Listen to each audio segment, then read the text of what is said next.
kufa uyofika sesafa. Izinyembezi osikhalise zona zisikhulisile ngomqondo sakuhlula. Sigijimele phambili sayobikela abaphilayo ukuthi uyeza. Ngakho uyofika sesafa. Ngokuhlakanipha kwethu awusoze wasiqeda. Ugijimisana nathi imisebenzi yethu ikuhleka usulu ngoba iyosiphilela noma sesafa.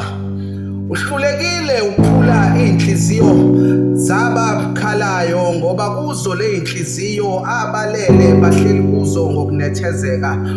Kufa wamoshile amandla akho gadla uphindelela buka namhlanje asisakwesabi. Ungazigajike uyikhukhumeze uyibona umkhulu angizile lana ngokuzodabukisa ngikubalisela ngosizi.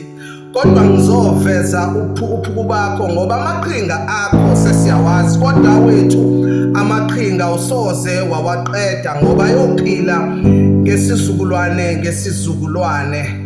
Kufa luphudosi lakho, kufa kuphi ukunqoba kwakho. Usuyofika sesafa. Awuboni yini ukuthi usufike emva kwendaba uma labo abazonga imbela sebehlisa izintuli ngamandla ami? Usukungaboni yini ukuthi usufike emva kwendaba uma sengincwatshwa ngesizotha? Wena kufa ngiyokuhlula noma ngilele kobandayo.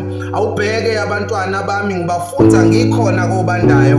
Awubheke izingane zami ngizimbathisa ngikhona kobandayo. Zibuke ngiyikhulisa ngemali yami ngikhona kobandayo. Wena kufa ngiyokuhlula noma sengikagoqa nyawo. Kufa uyofika sesafa.